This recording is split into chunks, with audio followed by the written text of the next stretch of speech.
ईद उल अज़हा, ईद उल जोहा जिसे हम आम ज़ुबान में बकरीद कहते हैं, पूरे तमाम सिटी पुलिस के तरफ से सभी भाइयों और बहनों को मैं मुबारकबाद पेश करता हूं एडवांस में। हैदराबाद शहर में ही नहीं, पूरे हिंदुस्तान में, पूरी दुनिया में पिछले 5-6 महीने से जो एक माहौल चल रहा है जिससे आप वाकिफ़ हैं, ये जो वबा है कोरोना वायरस का, इसके कारण तमाम ज़िंदगी बिल्कुल एहतियात के साथ निकल रही है। अगर आप हैदराबाद में देखें तो शुरू से ही हर मजहब में, चाहे वो हिंदुओं का रामनवमी हो, हनुमान जयंती हो, और अभी जो तुरंत गुजरा बोनालू, जिसका एक बहुत अहमियत है हैदराबाद में, हमारे क्रिश्चियन कम्युनिटी में बिशप थुम्माबाला के तरफ से जो इनिशिएटिव था ईस्टर में, जिसमें कि लाइव स्ट्रीमिंग किया गया फर्स्ट टाइम वीडियो के मार्फत से, और गुड फ्राइडे को देखा गया। फिर हमारे मुस्लिम भाई बहन जो हैं, रमज़ान में भी देखे कि बहुत एहतियात के साथ सब लोगों ने रमज़ान को मनाया, ईद को मनाया, क्योंकि ऐसा माहौल शायद पहले कभी इतिहास में नहीं आया है। और इसीलिए सभी के कोऑपरेशन से और अल्लाह सुब्हाना व तआला के रहम से आज अगर हैदराबाद में दूसरे बड़े शहरों के कंपैरिजन में हमारा नंबर इन्फेक्शन का कम है, डेथ का कम है, तो इसका वजह यही है कि सभी लोगों ने मिलकर इस वबा से एक साथ लड़ने का जो एक डिसीजन लिया, सब शरीक हुए, और इसी स्पिरिट से हम लोग आगे भी चलेंगे। तो बकरीद में भी हम लोग इसी तरीके से आगे आप लोगों से गुजारिश कर रहे हैं, जैसा कि पहले सभी फेस्टिवल में हुआ था, रमज़ान में भी हुआ था, कि कहीं बड़ी गैदरी, कहीं जमात नहीं हुई थी। जैसा कि आप जानते हैं, ये बड़ा चोर किस्म का वायरस है। ये चुपके से आपके शरीर में दाखिल हो जाएगा अगर आप किसी के करीब जाएंगे। 2 गज की दूरी बहुत ज़रूरी है, और इसीलिए हमारे गवर्नमेंट के तरफ से और हमारे बुजुर्ग आलिम के तरफ से लगातार कोशिश है। सभी मस्जिद में हमेशा लोग कहते रहते हैं कि घर पे ही अपना नमाज अदा करें, और अगर मस्जिद आना है तो घर से पहले घर में ही वजू करके आएं। तो इन सब बातों का एहतियात हैदराबाद में हम लोग सब पिछले 5 महीनों से करते आ रहे हैं, और अभी बकरीद में भी मुझे यकीनन पूरा भरोसा है कि हम लोग सब मिलकर सबसे पहले, जिसको कहते हैं आज हम लोग सेफ बकरीद, सेफ ईद का एक नारा देंगे। शायद ही कोई हैदराबाद का घर है जिसमें बच्चे नहीं हैं, जिसमें बुजुर्ग नहीं हैं, जिसमें ऐसे लोग नहीं हैं जिनके पास बीपी, हार्ट या कुछ मोटापा, इस तरह का बीमारी न हो। उन लोगों को बचाना सबसे ज़रूरी है, और उनको बचाने के लिए सबसे पहला चीज़ यही है कि हम लोग कम से कम दूसरे लोगों से मिलें, मुबारकबाद, जुबानी मुबारकबाद पेश करें। गले मिलने की ज़रूरत नहीं है, माहौल ऐसा है। अगर जान बचेगी तो आगे आप अगली बार 4 और बकरे भी कुर्बान कर सकते हैं, लेकिन अभी बुजुर्गों को बचाएं, बच्चों को बचाएं। इसीलिए जो बड़ी बड़ी मस्जिदें हैं, जैसे मक्का मस्जिद, शाही मस्जिद, वहाँ के जो कॉम्पिटेंट अथॉरिटी हैं उनके तरफ से भी है, ज़रूर। माहौल अभी कोई बहुत बदला नहीं है रमज़ान के महीने से। रमज़ान के महीने में अगर आप देखिए, total number of positive cases जो आए थे हैदराबाद में ही नहीं, तमाम हिंदुस्तान में, उस महीने के कंपैरिजन में अभी नंबर्स ज़्यादा हैं। इन्फेक्शंस के नंबर भी ज़्यादा हैं और जिसके कारण डेथ के नंबर भी ज़्यादा हैं। तो ऐसे हालात में कहीं भी जमात का इकट्ठा होना बिल्कुल ठीक नहीं है।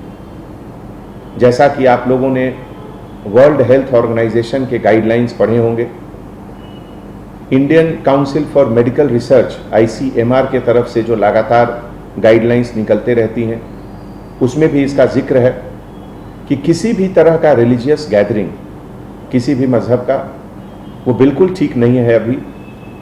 और वही एक ऐसा मौका है जहां ये वायरस जहां अभी तक नहीं गया वहां भी जा सकता है एक दूसरे के ट्रांसमिशन से। तो ऐसे माहौल में किसी भी तरह का गैदरिंग बाहर बिल्कुल उचित नहीं है। और मैं आप सबों से हाथ जोड़कर गुजारिश करता हूं कि आज की तारीख में अगर सबसे ज़रूरी चीज़ कुछ है तो आपका जिंदगी, आपका जीवन, आप स्वस्थ रहें, आप हेल्दी रहें, इससे ज़्यादा ज़रूरी कोई चीज़ नहीं है। और सिटी पुलिस के तरफ से मुझे बहुत खुशी होगी कि अगर आप सभी को ये समझाएं कि ऐसे मौके पे अभी जो एहतियात रमज़ान में सब लोगों ने दिखाए थे वही अभी बकरीद में भी रखें। कोरोना वबा से जो लोग इफेक्टेड हुए और उसको हराकर, जिसको हम लोगों ने नाम दिया कोरोना कॉन्करर, कोरोना को हराकर जो वापस डिपार्टमेंट में दोबारा ड्यूटी शुरू किए, वो हमारे लिए सोर्स ऑफ इंस्पिरेशन है। उनका कॉन्फिडेंस हमारे लिए, हम सब के लिए एक मिसाल है। एक बात उसमें से एक हमारे ऑफिसर ने बहुत अच्छी कही, वो मैं यहाँ पे कहना चाहता हूँ। चूँकि बकरीद के समय सैक्रिफाइस, कुर्बानी दी जाती है, तो एक चीज़ का जहन में ज़रूर रखें कि जो कसब कसाई लोग हैं, जो कुर्बानी करते हैं, जो काटते हैं जानवरों को, वो सेहतमंद हैं या नहीं। उनका सेहत बहुत ज़रूरी है। अगर वो खुद सेहतमंद नहीं है तो वहाँ से भी ये वबा दूसरे जगह फैलने की गुंजाइश रहती है।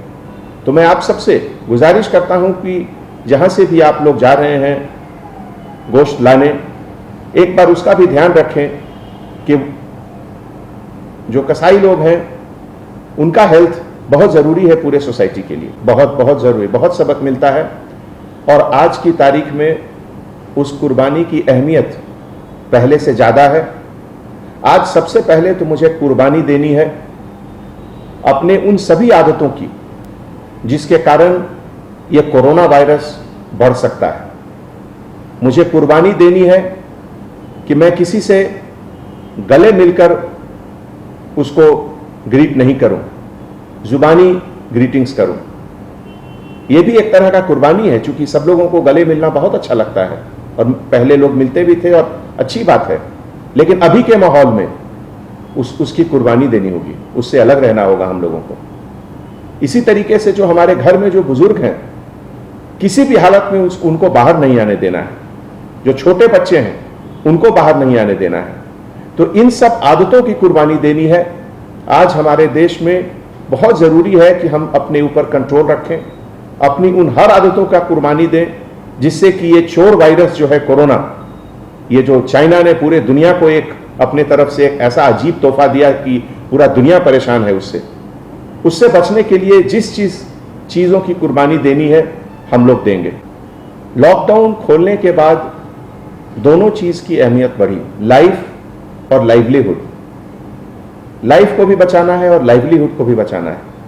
खास करके जो हमारे गरीब लोग हैं, जो सुबह से शाम को मेहनत करके रात का खाना खाते हैं, अगर उनकी रोजगार हम लोग बंद कर देंगे तो ये बहुत बड़ा गुनाह होगा। और इसीलिए रोज़मर्रा की ज़िंदगी हमेशा आगे चलती रहनी चाहिए। और पब्लिक में जो अवेयरनेस है पहले से बहुत ज़्यादा हुआ है। 90 to 95% लोग मास्क लगाकर रोड पर चल रहे हैं, लेकिन अभी भी लगभग 2000 से 2500 लोगों को सिटी पुलिस के तरफ से हर रोज़ फाइन होता है कि वो पब्लिक प्लेसेस पे मास्क के बिना घूमते हैं। मैं उन सभी से गुजारिश करता हूं कि आप अपने लिए, अपने परिवार के लिए, अपने बच्चों के लिए, उनकी सेहत के लिए ज़रूर मास्क पहनें। आप हेल्दी हो सकते हैं, लेकिन आप इस वायरस के कैरियर भी हो सकते हैं। हो सकता है कि आप में ये सिम्टम न दिखे, लेकिन आपके संपर्क में जो लोग आएंगे उनको ये जरूर इन्फेक्ट करेगा। इसीलिए नंबर अगर थोड़ा ऊपर जा रहा है या थोड़ा नीचे आ रहा है, उससे अपनी सावधानी में कमी नहीं होनी चाहिए, एहतियात जरूर बरतना चाहिए। कम से कम अभी मुझे लगता है कि 2 से 3 महीने तक तो बहुत ज़रूरी है कि हम लोग स्ट्रिक्टली फॉलो करें, इम्प्लीमेंट करें जो भी गवर्नमेंट की गाइडलाइंस है, ICMR की गाइडलाइंस है। सबसे पहले तो जो हमारे देश का जो कानून है, उस कानून के तहत जो भी प्रोहिबिटेड एनिमल्स हैं, जैसे काऊ, कैमल या इस तरह के जानवर जिनका एग्रीकल्चर में अभी तुरंत यूज़ हो रहा है, उनकी कुर्बानी न दी जाए। और जो भी लोग कुर्बानी दे रहे हैं, जो ज़बह कर रहे हैं, वो जो एक हाइजीन के तरीके से होता है, जो चाकू या जिससे कट कर रहे हैं, वो कहाँ से लाए, उसको अच्छे तरीके से सैनिटाइज ज़रूर कर लें। हर चीज़ का सैनिटाइजेशन करना बहुत ज़रूरी है। एक बहुत अच्छा सिलसिला है बकरीद में कि लोग गरीबों को देते हैं, अपने पड़ोसियों को देते हैं गोश्त। उसमें भी थोड़ा सावधानी बरतें कि अगर एक जगह से कहीं इन्फेक्टेड गोश्त बाहर निकल गया तो वो बहुत लोगों को इन्फेक्ट कर सकता है। इसीलिए हमने पहले गुजारिश की थी कि जो कसब लोग हैं उनका हेल्थ बहुत इंपॉर्टेंट है, कि वो स्वस्थ हैं, वो कैसे हैं। और घर में जो भी लोग कटिंग कर रहे हैं, उनका हाथ साफ रहना चाहिए। जहाँ तक संभव हो हाथ में दस्ताने पहन लें, ग्लव्स पहन लें और उसके बाद ज़बह करें तो बेहतर होगा। जो हमारे बुजुर्ग हैं, हमारे इस्लामिक स्कॉलर हैं, जो हमारे आलिम हैं, उनसे मैं दरख्वास्त करता हूं कि कुछ रास्ता निकालें, कुछ सोचें। क्या 2 ईद की नमाज एक वक्त में हो सकती है क्या? इस तरह का कुछ सिलसिला अगर सोचकर वो कुछ निकालेंगे तो इसमें सबकी भलाई है, सभी के हेल्थ के लिए, सभी के ये वबा से बचने के लिए थोड़ा मदद मिलेगा। ये हमारी एक अपील है, हमारी गुजारिश।